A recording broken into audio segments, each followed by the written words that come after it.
In the opening scenes, a team of U.S. Navy SEALs led by Senior Chief John Kelly dispatched to Syria on a daring mission. Their objective: to rescue a CIA operative who has been abducted by a suspected paramilitary group loyal to the pro-Assad regime. However, things take a dramatic turn as the SEALs make a shocking discovery. Their captors are not Syrian but rather Russian military personnel. John Kelly is consumed by curiosity and demands to know why Russian troops are present instead of the expected Syrian forces. In response, CIA officer Robert Ritter offers a sarcastic retort, denying any Russian involvement. The tension is cut short when a bomb is hurled in their direction, resulting in the loss of one of their own. Despite the chaos and gunfire from the Russian soldiers, their primary focus remains on securing the hostage. 3 months after their heroic mission, the team basks in accolades, yet skepticism and unresolved queries cast a shadow. While they reunite with their families, a SEAL involved in the Syrian operation is deliberately struck by a car during an errand. Another is ruthlessly gunned down in traffic, and covert Russian operatives methodically eliminate the rest. Senior Chief John Kelly shares a serene evening with his wife, who later retires to bed. Unbeknownst to him, Russian intruders invaded their homes, cutting the power and silently penetrating. Tragically, they claim the life of Kelly's pregnant wife, Pam, in a heart-wrenching turn of events. When Kelly becomes aware of the intruders in his home, he emerges from the shadows armed with his firearm. In a swift and intense confrontation, he manages to eliminate 3 of the 4 assailants. However, as he locates the 4th intruder, a fierce gunfight ensues, leaving both parties severely wounded. The assassin points his weapon at Kelly, but luck is on his side as the assassin has run out of bullets. In this momentary respite, the assassin manages to escape before being captured. Kelly is swiftly transported to the hospital, his life hanging by a thread due to his grave injuries. Simultaneously, in Washington, D.C., Lieutenant Commander Karen Greer, who serves as both the SEAL team leader and a close friend of Kelly, holds a crucial meeting with CIA officer Robert Ritter and Secretary of Defense Thomas Clay. Their focus is on the revelation of how the FSB, Federal Security Service, managed to uncover the identities of the SEAL team members and the potential courses of action in response. The news of Russia's audacious attack on American soil, now publicly exposed, has exacerbated the already strained relations between the two nations, pushing them closer to the brink of a new Cold War. Remarkably, the CIA resists launching an investigation into the brutal murders of Kelly's comrades. Meanwhile, as Kelly lies in the hospital, he experiences haunting visions of his late wife, which ultimately leads to a seizure. Upon regaining consciousness during his journey to recovery, he finds himself in a turbulent state. In light of the FBI's unwillingness to take any action concerning the murders of U.S. soldiers on American soil, Lieutenant Commander Karen Greer is compelled to share sensitive and confidential information with Kelly, realizing that no one else is willing to pursue justice for their fallen comrades. Their assailants remain elusive, and Kelly comes to the unsettling realization that one of the men who escaped appears to be a phantom, someone who leaves no trace. Lieutenant Greer discloses this information to Kelly, explaining that this elusive figure is commonly referred to as a ghost. She proceeds to enlighten Kelly about an ex-FSB operative responsible for providing the passports to the Russian individuals killed in his home. Driven by a thirst for answers, Kelly embarks on a relentless mission to track down this Russian ex-FSB operative. He successfully locates the operative, forcing his vehicle to a halt and setting it ablaze. After gaining access to the vehicle, Kelly coerces the operative into revealing the identity of the surviving assassin. Once the name is divulged, Kelly takes the operative's life. Subsequently, he finds himself arrested and confined to a prison for the murder. To secure his release, Greer visits him, and Kelly attempts to leverage his newfound information. He instructs her to relay a message to Secretary of Defense Robert Clay, conveying that he possesses critical information, including the name of the Russian assassin who killed his wife and managed to escape. This valuable intelligence was extracted from the operative he eliminated. Before ending the life of the ex-FSB operative, Kelly urgently emphasizes the need for swift action, as he fears for his safety within the prison. He's well aware that the Russians could track him down even while behind bars. His fears materialize as Russian adversaries attempt to assassinate him within his cell. Kelly, however, proves to be a formidable fighter, defeating his assailants one by one and barricading himself within his cell, taking some of them as hostages. Amid this tumultuous episode, the United States Marshals arrive with a phone from Greer. She urges him to remain composed and cooperate with the United States Marshals, assuring him of their trustworthiness. Kelly complies, and they lead him to a meeting with the Secretary of Defense and CIA operatives. During the meeting, Kelly drops a bombshell by mentioning the name Viktor Rykov. When questioned about how he came to know this name, he reveals that Viktor Rykov is the very assassin who escaped from his house after killing his wife. The revelation stuns the gathering, prompting an immediate need to apprehend Viktor Rykov. A new operation is entrusted to Greer, and Kelly expresses his strong desire to be a part of it, a request Secretary Clay wholeheartedly accepts. Upon his return, he will willingly serve his sentence in a U.S. penitentiary.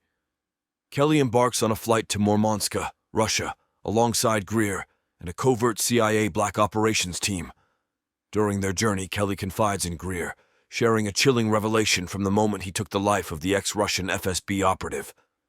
The dying words of the operative warned him that death would forever trail his steps, a grim prophecy that has indeed proven true, with his entire family meeting tragic ends because of him. As they prepare for a daring halo jump into Russian territory, their mission is abruptly jeopardized by an aggressive Russian fighter plane. A missile is launched at their aircraft, striking it and sending it hurtling down into the desolate sea below. In the aftermath of the crash, Kelly plunges into the wreckage to retrieve crucial equipment. However, submerged beneath the sea's surface, he finds himself in a perilous situation, running dangerously low on oxygen and the brink of drowning. With great effort, he manages to resurface. Utilizing the salvaged Zodiac boat, the team navigates their way to the nearest shore. They eventually reach Murmansk and discover Ritter, who didn't accompany them on the flight. This unexpected absence leads Kelly to make certain assumptions.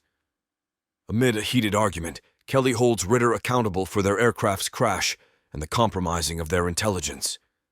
Fueled by anger and frustration, Kelly confronts Ritter, tightening his grip in a strangling attempt. During this intense confrontation, he demands the truth about the real purpose behind their journey to Russia. In response, Ritter vehemently denies any involvement in the allegations Kelly is hurling at him, and surprisingly, Kelly begins to believe his protestations. Ritter takes charge, guiding the team toward Viktor Rykov's location within a building. As they stand outside the building, they commence strategizing how to capture Rykov. However, Kelly abruptly deviates from the mission to confront Rykov solo. He locks his teammates on the other side of the corridor, determined to seek answers. Venturing deeper into the building, Kelly encounters Rykov, who is adorned with a suicide vest. Rykov makes a shocking revelation, claiming to be a deep-cover CIA asset sent by the CIA to Kelly's home. He confesses that everything, from Syria to the present, has been a meticulously orchestrated setup. He insists that he's merely a pawn in a larger scheme. In a devastating turn of events, Rykov detonates the vest, taking his own life. The team finds themselves pinned down by sniper fire, and one of their members is struck by a sniper's bullet. Russian police respond by killing 2 police officers, a situation that threatens to be attributed to Kelly's team. Despite their determined efforts, they remain unable to pinpoint the sniper's exact location. It dawns on them that the mission was a setup designed to instigate a conflict between the U.S. and Russia on Russian soil. Lieutenant Greer resolves not to leave any of her team members behind in this perilous situation. She instructs Kelly to find an escape route, and he paves the way. In a daring combat encounter, Lieutenant Greer eliminates one of the snipers. The team reaches the ground floor, shielded from the sniper's view. However, they find themselves encircled by Russian police, trapped with no way out. Tragically, one of their gravely wounded teammates succumbs to the sniper's shots. Faced with the grim task of concealing their fallen comrade's body and erasing any trace of American involvement on Russian soil, Kelly steps forward, knowing his status as a convicted murderer can provide a plausible deniability. He ascends to the building's rooftop, opening fire and tossing grenades to divert the attention of Russian police officers. His actions buy his team precious time to reach safety, but he must also ensure his escape. Battling several police officers, he sustains severe injuries.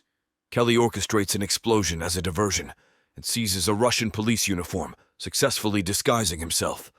He hijacks an ambulance under the guise of a Russian officer, reuniting with his team to plan their exit from the country. They eventually depart by boat, while Ritter officially reports Kelly as deceased and encourages him to become a ghost, allowing for his continued covert existence. Determined to expose the true traitor, Kelly confronts Ritter in D.C.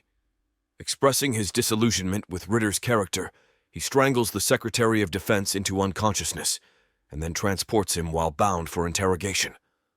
As he presses for answers, Kelly demands to know why Ritter had brought his war into Kelly's home, resulting in the loss of his pregnant wife and his entire team.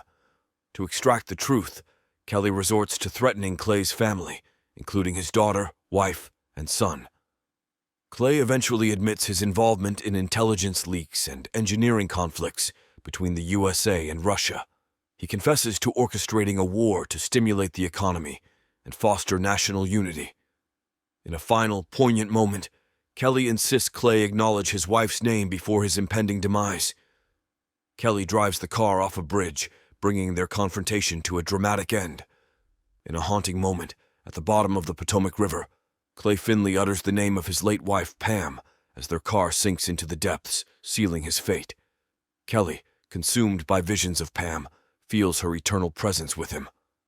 A week later, Lieutenant Commander Karen Greer attends John Kelly's burial, unaware of his survival. As she departs, Kelly, hidden in the back of a vehicle submerged in the Potomac River, escapes with a recording of Clay's confession. Greer, equipped with diving gear, facilitates his escape. CIA operative Robert Ritter presents the recording to his superiors, requesting a favor. At Washington Union Station, Greer provides Kelly with a new identity, courtesy of Ritter. He embarks on a fresh life as John Clark. A year later, Clark confers with the newly promoted Deputy Director Ritter, proposing the establishment of a multinational counterterrorism team, codenamed Rainbow. This marks the beginning of a new chapter as their story unfolds.